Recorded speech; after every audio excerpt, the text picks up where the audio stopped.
Hello everyone, welcome to my YouTube channel. My name is Shivani Maurya and इस video में हम बात करने वाले हैं एंटरप्रेन्योरशिप के जितने भी इंपॉर्टेंट टॉपिक्स हैं। मैंने टॉपिक्स की लिस्ट ऑलरेडी आपको ग्रुप में शेयर कर दी है। प्लीज़ उसको देख लेना, स्टार कर लेना, सेव कर लेना। सो let's start with topics right away. So the first topic is types of food service establishment. ये जो क्वेश्चन है वो 3 मार्क में आता है एंड 1 और 2 मार्क में तो नहीं, डायरेक्टली 3 मार्क में ही आता है। तो basically there are 3 types of food service management establishment sorry. And जिसमें से आपको करना क्या है, थोड़ा सा इसका डेफिनेशन लिख देना, एक दो फीचर लिख देना एंड एग्जाम्पल लिख देना, हर तीनों के थोड़ा थोड़ा, and that is more than enough. तो starting with the first one, commercial food service establishment. So basically commercial food service establishment नाम से ही समझ आ रहा है कमर्शियल, जिसका काम ही है कि वो पैसा फूड बेचेंगे एंड पैसा कमाएंगे। So they setup with mainly a profit motive. इनका मोटिव क्या होता है? Profit generation. एंड वो फूड सेल करेंगे, अपनी फूड सर्विस देंगे for a price irrespective of their size. ये बात क्यों लिखी है? देखो, इरिस्पेक्टिव कभी कभार क्या होता है कि साइज कितना भी हो वो अपने हिसाब से भी फूड सेलिंग करते हैं। दैट डिपेंड कि उस फूड की डिमांड क्या है, क्या ट्रेंड चल रहा है, किस लोकेशन पर उसको सेल किया जा रहा है। So this could happen, that is why it is commercial and that's how they generate high profits. So इनका जो मेन बिजनेस है वो फूड ही होगा। Examples we all know like Burger King and McD. There are lots Haldiram's, Pizza Hut, Domino's. Like there are multiple example of this. So हम बहुत basic देख लेते हैं कि tea stalls, road side eating places, dhaba, coffee house, restaurant, motels, hotels, ये सारी वो चीज़ें हैं जो कमर्शियल फूड सर्विस एस्टेब्लिशमेंट में आते हैं। ठीक है, moving on to number two, non commercial. They set up with a social objective and food preparation service are only a complementary part of their establishment. So basically ये वो establishment है जो food as a main business नहीं है उनका, food बेचना उनका काम नहीं है, वो प्रॉफिट फूड से जनरेट नहीं कर रहे हैं। ये उन इंस्टीट्यूशंस में वर्क करते हैं जहाँ पर जो इंस्टीट्यूशन सोशल ऑब्जेक्टिव के लिए सेटअप की जाती हैं। वहाँ पर जो फूड सर्विस हैं, फूड सर्विस यूनिट्स हैं, उन्हें हम नॉन कमर्शियल बोलेंगे। Examples are hospital, schools, prison, orphanage, old age homes, gurudwaras. So point to be noted कि food is not their primary business, it is a support service. ठीक है, अगर हम बात करें मनी की, सो प्लीज इस बात को बहुत ध्यान से सुनना। अब देखो, कमर्शियल वाले में तो प्रॉफिट जनरेट कर रहे हैं, पैसा बना रहे हैं, ठीक है, फूड दिया, पैसा लिया। अब नॉन कमर्शियल का मतलब ये नहीं है कि आप फूड के बदले में पैसा नहीं लोगे। देयर कुड बी चांसेस कि आप फूड के बदले में पैसा लो एंड नहीं लो। So here the word non commercial means ऐसा नहीं है कि फ्री में खाना मिलेगा। देयर कुड बी चांस कि पैसे देकर खाना मिले या विदाउट मनी भी खाना मिल सकता है। एग्जाम्पल समझो तो और क्लियर कट समझ आएगा। हॉस्पिटल्स, स्कूल्स, ये ऐसे प्लेसेस है जहाँ पे आपको मतलब जो भी पर्सन खाना लेगा उसको पे करना पड़ेगा। कैंटीन्स होते हैं, तो दे विल जस्ट गो पे एंड गेट द मनी। ठीक है, सो द थिंग इज कि ये सोशल ऑब्जेक्टिव्स के लिए बनाए गए इंस्टीट्यूशंस हैं and food services like a complimentary part of them. But अगर हम बात करें prisons, orphanage, old age homes and gurdwara, so these are the places जहाँ पर हमें फ्री ऑफ कॉस्ट फूड मिल जाता है। बट अगेन कॉमन चीज़ क्या है? Social objective. ये सभी सोशल ऑब्जेक्टिव के लिए सेटअप किए गए इंस्टीट्यूशंस हैं। Now moving on to the third one which is others and miscellaneous. Others and miscellaneous is like hybrid और इमर्जिंग फॉर्मेट्स के जो फूड सर्विस यूनिट्स हैं that don't fully fit into the above two categories. They are different from the above two that we have studied earlier. सो इसके examples हैं cloud kitchen, vending machine. अब ये समझो कि ये कैसे अलग हैं कमर्शियल एंड नॉन कमर्शियल से। So they don't serve a fix institution, like compulsory नहीं है कि किसी पर्सन का अगर क्लाउड किचन है तो वो किसी एक ही स्टोर पर अपना फूड सेल कर रहा है।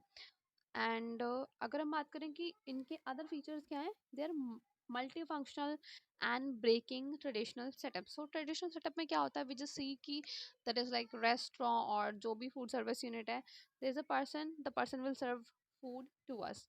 लेकिन अगर हम बात करें वेंडिंग मशीन्स की, vending machine is like you just go there, you pay the money, you get the food. Same with the cloud kitchen, you just order the food on your phone, you get the food and you just pay the money. So एक बहुत common चीज़ ये भी है कमर others के बारे में कि they are not permanent and they are just a emerging need, and ये लोकेशन के हिसाब से होती हैं, ये हर जगह मौजूद नहीं होती। अगर हम बात करें कमर्शियल एंड नॉन कमर्शियल की, तो they are mostly found everywhere, but cloud kitchen, vending machine, ये जो टाइप के फूड सर्विस यूनिट्स है ना, they can be just seen in like cities, or like we can say tier 2 or tier 3 cities, not every place. Moving on to second topic जो कि काफ़ी important है, ये 8 एंड 10 मार्क्स में आता है, हर प्रीवियस ईयर क्वेश्चन पेपर में इसमें से क्वेश्चन आया ही आया है। So let's start this topic, why it's not rough. Approaches to food service management, अभी क्या है पहले ये समझो, मैंने इसका डेफिनेशन लिखा नहीं, इसको बहुत ध्यान से सुनना बस, ठीक है। हाँ, अगर आप कोई भी फूड सर्विस रन कर रहे हो, आपका कोई लेट्स से फूड यूनिट है, तो आपको उसे मैनेज करना पड़ेगा। अब आपको कोई भी चीज़ मैनेज करने के लिए ना कुछ अप्रोचेस लगानी पड़ती है। ऐसा तो नहीं कि आप रैंडमली उठे, आज आपने ये तरीका यूज़ किया, ये फॉर्मेट यूज़ किया, next day other, you just use some approaches, right? And these approach will help you to like make your food service unit as best और वर्स्ट। वो चलेगा नहीं चलेगा, इट विल कम्प्लीटली डिपेंड कि आप अपना management किस अप्रोच से चला रहे हो। Management is very important in this thing. So there are different approaches like traditional approach, classical approach, scientific approach, system approach. We have quantitative approach, behavioral approach, contingency approach, just in time approach, TQM approach. अब इसमें से हमें सारे नहीं पढ़ने हैं, जिन पे मैंने टिक किया है ना, जस्ट वही पढ़ने हैं। Traditional, classical, system and the most important one TQM। अगर इन अब तीन जो मैंने नाम लिए, अगर उनमें से क्वेश्चन आए या ना आए, उसके चांसेस फिर भी थोड़े कम है, लेकिन TQM से पक्का क्वेश्चन आएगा, एंड 5 मार्क्स से नीचे नहीं आएगा। एंड इवन इसमें क्वेश्चन डिफरेंस के बेसिस पे भी आ सकता है कि differentiate between this and this, और लाइक चारों को ही एक्सप्लेन करने को आ जाता है, तो ऐसा क्वेश्चन बनता है इसमें से। सो बहुत ध्यान से सुनना, ये बहुत इंपॉर्टेंट है। First is traditional approach. Traditional approach क्या होती है? Old school model.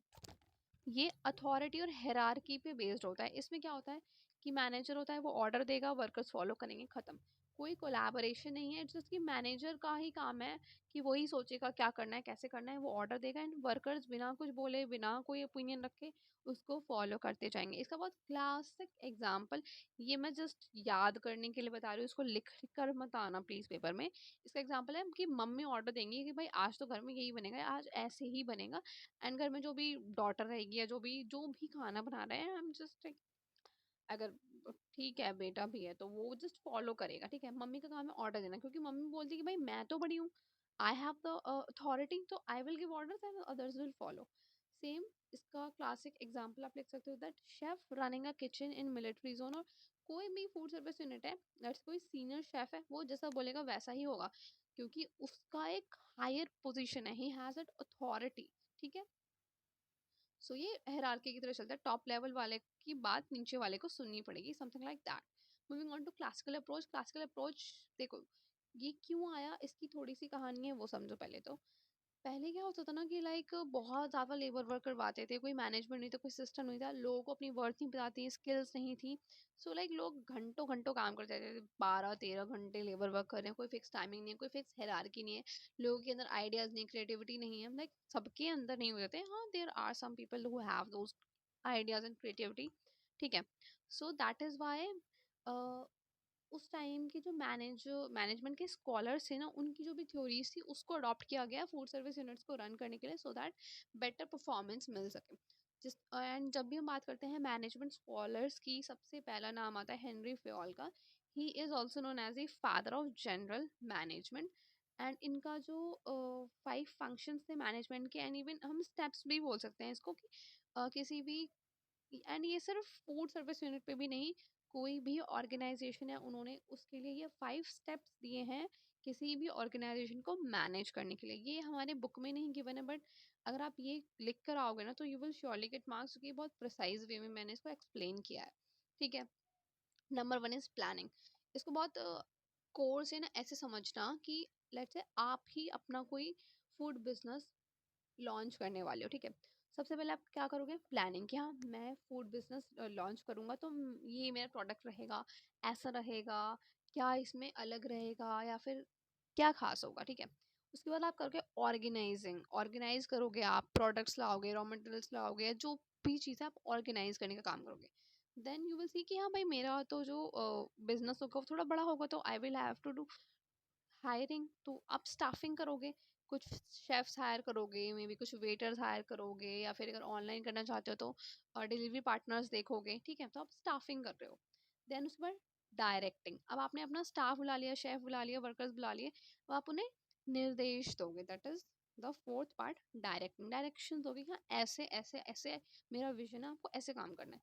Then we have controlling, आपने इंस्ट्रक्शंस तो दे दी, लेकिन सामने वाले को वो इंस्ट्रक्शन समझ आए या नहीं, या वो उस तरीके से काम कर रहे हैं या नहीं, ये इस स्टेप में पता चलता है, दैट इज कंट्रोलिंग। कि आप देखोगे कि भाई जो मैंने बोला था वो ऐसा हो रहा है या नहीं। सो इस सिस्टम को, क्लासिकल अप्रोच को हम बहुत प्रिसाइजली कैसे एक्सप्लेन कर सकते हैं, it is structural and rule based, लेकिन सिस्टमैटिक है, ठीक है। स्ट्रक्चर है प्रॉपर कि देखो हाँ, ऐसे ऐसे एक के बाद एक स्टेप होगा। एंड ध्यान से देखना कि ऐसा नहीं हो सकता कि आप इन स्टेप्स का ऑर्डर ऊपर नीचे कर दो। ऐसा कभी नहीं होगा कि आपने सबसे पहले तो स्टाफ ला लिया और उसके बाद आप सोच रहे हो कि अब मैं ये प्रोडक्ट बनाऊंगा, प्लानिंग करूंगा। You can't do that. ये जो स्टेप्स हैं वो ऐसे ही रहेंगे, ठीक है। तो ये रूल बेस्ड है, सिस्टमैटिक है, स्ट्रक्चर्ड है, दैट इज वाई, ठीक है। अब इसी में ये इसका सब पार्ट है which is new classical approach. New classical approach क्या है? It establishes a relation between human relation and behavioral approach। अब देखो, मतलब ये भी एक थ्योरी है, मैनेजमेंट थ्योरी है, जो किसी मैनेजमेंट स्कॉलर ने दी है। उनका नाम है डॉगलस मैकग्रेगर। इन्होंने अपनी बहुत ही फेमस एक्स वाई थ्योरी दी है, यानी क्यों फेमस है अभी आप समझ जाओगे। देखो, एक्स वाई थ्योरी में इन्होंने बोला है, एक्स थ्योरी में पहले टाइप के जो लोग होते हैं वो होते हैं आलसी लोग। इनको काम करना नहीं पसंद है, वो उसे अवॉइड करते हैं, और ये चाहते हैं कि बस ठीक है हमें जो ऑर्डर्स मिल गए आंख बंद करके फॉलो कर लिए। उनको कोई ज़्यादा बड़ा एम्बिशंस नहीं होता। उनको बस है कि हाँ हम जा रहे हैं काम पे, हमें काम मिला, हमने किया, सैलरी मिल गई, खत्म कहानी। उन्हें सिक्योरिटी चाहिए, दे डोंट टेक रिस्क, ठीक है। तो उनको हमेशा कंट्रोल करना पड़ता है, डायरेक्ट करना पड़ता है, एंड इवन कभी कभार थ्रेट भी करना पड़ता है पनिशमेंट देने के लिए, कि ताकि वो काम प्रॉपरली करें। देन वहीं दूसरे टाइप के लोग आते हैं वाई थ्योरी में, जो बोलते हैं ये कि कामयाब लोग, दैट इज कि उनको ना खुद से ही काम करने का मन करता है। They are optimistic, dynamic, flexible. They want कि हाँ जो भी ऑर्गेनाइजेशन के नीड है ना, वो उससे अपने नीड्स को अलाइन कर लेते हैं। सेल्फ डायरेक्शन में बिलीव रखते हैं कि हाँ भाई हमें ये काम ऐसे करना है। इनिशिएटिव लेने वाली हैबिट होती है इनकी। High degree of imagination, creativity होती है इनकी किसी भी प्रॉब्लम के सॉल्यूशन को फाइंड करने के लिए, ठीक है। Then this is scientific approach, इतना इंपॉर्टेंट नहीं है, बट थोड़ा सा इसके बारे में पढ़ लो, because it could be asked, क्योंकि कभी कभार क्लासिकल और साइंटिफिक में डिफरेंस आ जाता है। तो देखो, साइंटिफिक अप्रोच किसके प्रिंसिपल्स के बेसिस पे है, तो टेलर नाम के जो मैनेजमेंट स्कॉलर थे उन्होंने इसको बताया था। He is also known as the father of scientific management. And इन्होंने क्या बोला था कि मैनेजमेंट, वर्कर्स और ऑर्गेनाइजेशन तीनों को साथ में लेके चलेंगे तो जो भी इंस्टीट्यूशन है वो अच्छे से रन होगा, ठीक है। Moving on to number 4, system approach. System approach में क्या होता है कि देयर इज अ सिस्टम, आप इनपुट दोगे, प्रोसेस होगा, आउटपुट मिल जाएगा। एक लूप चलता रहता है, फीडबैक लूप। आपको कोई भी प्रोडक्ट बनाना है तो आपने वो बनाया, प्रोसेस किया, आपने उसे मार्केट में लॉन्च किया, फिर आप फीडबैक लोगे कि वो मेरा प्रोडक्ट कैसा है, एंड देन फिर आप चेंजेस करोगे, फिर वही input, then process and output. एक कॉन्टिन्यूस कांस्टेंट फीडबैक लूप चलता रहता है। एंड इसका क्या फोकस होता है कि ये कोऑर्डिनेशन स्टैब्लिश करता है सारे डिपार्टमेंट में। इनके मल्टीपल ब्रांचेस भी हो सकते हैं, मल्टीपल डिपार्टमेंट भी हो सकते हैं, बट इसकी खास बात है सिस्टम। देखो, सिस्टम अप्रोच की क्या खास बात है कि all departments work in sync, ठीक है। इसका क्लासिक एग्जांपल है मैकडोनल्ड्स, डोमिनोज, पिज़्ज़ा। सो ये ऐसी फास्ट फूड चेन्स हैं जिसमें कि सब कुछ कनेक्टेड है। इंग्रेडिएंट्स की सप्लाई हर हर यूनिट में सेम होगी, किचन में प्रोसेस सेम होगा, दैट इज स्टैंडर्डाइजेशन। जो रेसिपीज होती हैं वो हर जगह सेम होती हैं, पैकेजिंग सही से हर हर जगह सेम ही होगी। मतलब it's like everything is very connected, सब कुछ बहुत सिंक में हो रहा है, ठीक है। इसीलिए इसका नाम सिस्टम अप्रोच है। Moving on to the last is TQM, total quality management approach. ये इसको लाइक बेस्ट अप्रोच माना जाता है because it focus on total consumer satisfaction, कि कंज्यूमर को सेटिस्फैक्शन होना चाहिए प्रोडक्ट के कंजम्पशन के टाइम, ठीक है। Every one is a part of a quality process. इसमें क्या बोलते हैं ना, इस अप्रोच का देखो एक बेसिक चीज़ है कि जो मैनेजर है उस फूड सर्विस यूनिट का, उसका काम है ये, like he needs to focus on it कि जो मेरे वर्कर्स हैं वो अच्छे से काम करें, उनकी वर्किंग एबिलिटी अच्छी हो, एंड जो मेरा प्रोडक्ट है वो अच्छा होना चाहिए, फिर जो मेरे कंज्यूमर्स हैं उनको सेटिस्फैक्शन मिलना चाहिए। So it is based on quality, quantity पे फोकस नहीं करते हैं, दे क्वालिटी पे फोकस करते हैं। दैट इज वाई उसका नाम है total quality management. Everyone is a part of quality process. And ये जितने भी HACCP जो हमारा प्रोसेस होता है फूड सेफ्टी का, उसको फॉलो करते हैं। ट्रेनिंग होती है, टीम मीटिंग्स होती हैं, जिससे कि ये अपने फूड प्रोडक्ट को और अच्छा बना सके, and they focus on continuous improvement. ये बहुत इंपॉर्टेंट पॉइंट है कि कॉन्टिन्यूस इम्प्रूवमेंट पर फोकस करते हैं। एग्जाम्पल है 5 स्टार होटल्स, ताज होटल, ITC। इसमें क्या होता है भाई, ट्रेनिंग होती है, मीटिंग्स होती हैं, एंड सब कुछ बहुत ही सिस्टमेटिक होता है, ठीक है। अब क्योंकि ये बहुत इंपॉर्टेंट है, दैट्स व्हाई मैंने इसका एक शॉर्ट समरी दे दिया है, इसको भी देख लो। देखो ट्रेडिशनल अप्रोच में क्या होता है, अथॉरिटी और रूल्स होते हैं इसके फोकस। एंड फीचर्स क्या होते हैं, टास्क ओरिएंटेड है, काम मिला किया, टॉप डाउन हायरार्की पे वर्क करता है। क्लासिकल की बात करें तो मैनेजमेंट फंक्शंस पे ये वर्क करता है। Planning, organisation, organising, staffing, directing and controlling, ये 5 इसके स्टेप्स हैं। इनको लाइन वाइज याद करना, लाइन वाइज लिखना, ऊपर नीचे मत लिखना। सिस्टम अप्रोच की बात करें तो इनपुट जाता है, प्रोसेस होता है, आउटपुट आता है, फीडबैक होता है, एंड देन ये लूप चलता रहता है। ये इसका कोर फोकस है। एंड इसका फीचर क्या है कि जितने भी पार्ट है वो आपस में इंटरकनेक्टेड होते हैं, साथ में वर्क करते हैं। देन TQM, इसका मेन कोर फोकस है कॉन्टिन्यूस क्वालिटी इम्प्रूवमेंट। एंड इसमें क्या होता है, जितने भी स्टाफ हैं, कस्टमर सेटिस्फैक्शन है, उन सब पे ध्यान दिया जाता है। Quality at every stage, quality को बहुत ज़्यादा इंपॉर्टेंस दिया जाता है, ठीक है। नाउ ये तो हो गए हमारे जितने भी अप्रोचेस थे। अब एक क्वेश्चन जनरेट हो सकता है, अभी तक तो नहीं आया बट स्टिल, कि इनमें से बेस्ट कौन सा है। एंड जस्ट जनरल नॉलेज के लिए भी I think you should guys know कि कोई भी ऐसा फूड सर्विस यूनिट नहीं है जो सिर्फ एक अप्रोच से बहुत अच्छा कर दे। It's like a blend, we always need a blend of it, ki at some stage we need TQM, at some stage we need system approach. So like that is the reason that a manager of a food service unit should know all these approaches, right? ना उसके बाद एक बहुत छोटा topic है, इसका 3 to 5 marks का question बनता है, 2-3 बार आया हुआ है, तो इसको देख लो कि अगर आप एक फूड सर्विस यूनिट के मैनेजर हो तो आप क्या क्या चीज़ें करोगे जिससे कि जो लोग हैं वो अच्छे से काम करें, ठीक है।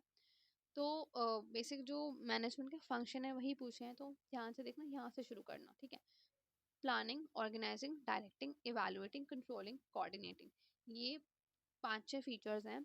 एक मैनेजर को ये सब काम करते आने चाहिए जिससे कि वो एक फूड सर्विस यूनिट को अच्छे से चला सके। सबसे पहले देखो प्लानिंग, प्लानिंग में क्या करना है, नंबर ऑफ कस्टमर्स, ठीक है, कि कितने लोग हमारा प्रोडक्ट खरीदेंगे, उसका ये एस्टिमेट होना चाहिए मैनेजर को, जिससे कि वो अपने स्टाफ को बोल सके कि हाँ हमें इतना रॉ मटेरियल चाहिए या इतना आपको बनाना है वो particular product.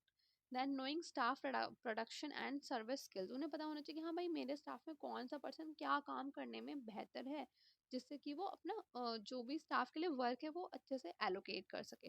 Then menu composition and costing, costing बहुत सही से करना चाहिए। ऐसा नहीं है कि कोई प्रोडक्ट तो 5 रुपए का है लेकिन आप उसे सेल करो 15 रुपीज़ में, nobody gonna buy that product, ठीक है।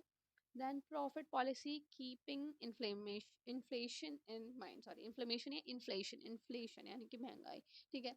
तो प्रॉफिट पॉलिसी इस तरीके से बनानी है कि इन्फ्लेशन को माइंड में रखते हुए, दैट मीन्स कि ऐसा नहीं है कि आप बोलो कि कल तो ये प्रोडक्ट 5 रुपए का था, आज ये 20 रुपए का हो गया, नहीं भाई बहुत महंगाई, ऐसा नहीं होता है। आपको like we have studied PFS, आपने प्रैक्टिकल दिया होगा तो आपने वो फूड सर्विस का प्रोडक्ट पूरा कॉस्टिंग किया होगा, so you guys have an idea कि कैसे होती है कॉस्टिंग, रॉ मटेरियल से लेकर पूरा प्रोडक्ट को पैकेज करने तक किस तरीके का खर्चा आता है, कितना लेबर कॉस्ट लगता है। सो हम कोई भी मैनेजर अनरीजनेबल कॉस्टिंग नहीं कर सकता, राइट। देन ऑर्गेनाइजेशन, जितने भी स्टाफ है उनको टास्क ब्रेक डाउन करके देना, क्या तुम ये काम करोगे, तुम ये काम करोगे, ऐसे। ऐसा नहीं हो रहा है कि भाई मैनेजर तो कहीं और घूम रहा है और जो टीम मेंबर्स हैं वो बोल रहे हैं तुम कर लो तुम कर लो, ऐसा नहीं होता है।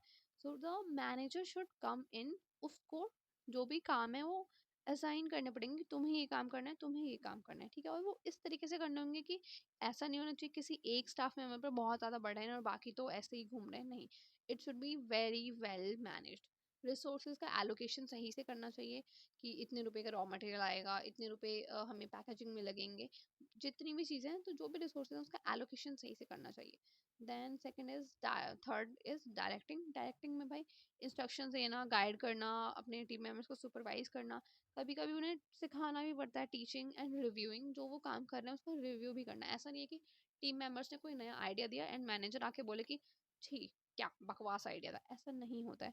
एक मैनेजर को पता होना चाहिए कि मुझे रिव्यू या फीडबैक अपने स्टाफ मेंबर्स को कैसे करना है, सो दैट कि वो इम्प्रूव करें, डिमोटिवेट ना हो। Then moving on to fourth is coordinating, जिसमें कि क्या होगा कि स्टाफ है और कॉस्टिंग है, जितना भी काम है एक फूड सर्विस यूनिट का, उसको साथ में लेकर चलना, बाइंडिंग टुगेदर, यूनिफाई करना, और सभी चीज़ों में जितने भी काम है, एफर्ट्स है, सबको हारमोनाइज करना। लाइक ऐसा नहीं है कि जो मैनेजर है वो कहीं पर घूम रहा है, जो टॉप शेफ है वो खाना भी बना रहा है, वही कॉस्टिंग भी कर रहा है, वही प्रॉफिट रिपोर्ट्स बना रहा है। It should not done. ठीक है। Then next is controlling. जो मैनेजर है उसे कंट्रोल करते आना चाहिए कि क्या परफॉर्मेंस रहा, किस तरीके से जैसा सोचा था वैसा प्रोडक्ट बना या नहीं। अपने रिजल्ट्स को कंपेयर करना चाहिए एक्सपेक्टेशन से कि हाँ ऐसा सोचा था कि इतना सेल होगा, उतना ही हुआ। करेक्टिव मेजर्स लेने चाहिए। अगर मैनेजर को लग रहा है कि हाँ यहाँ पर हमसे गलती हुई है, तो उसे इम्प्रूव कैसे करना है। किसी को ब्लेम गेम नहीं खेलना है, आपको इम्प्रूव करना है उस चीज़ को कि हाँ हम कैसे इम्प्रूव कर सकते हैं अपनी गलतियों को। Then last is evaluation. Evaluation में आपको देखना है कि वर्क इन्वायरमेंट सही है नहीं, कंडीशन सही है नहीं, प्रॉफिट सही से जनरेट हो रहा है नहीं, जो इक्विपमेंट है वो सही से वर्क कर रहे हैं नहीं, और एरिया का मेंटेनेंस सही है नहीं, प्रोडक्ट जो है वो सही से बन रहा है या नहीं। तो ये सारे काम एक मैनेजर के होते हैं, right. So that's all for this video. मिलते हैं नेक्स्ट वीडियो में पार्ट 2, जिसमें मैं और भी टॉपिक्स डिस्कस करूँगी। सो वीडियो को लाइक कर देना, शेयर करना, एंड हैप्पी लर्निंग।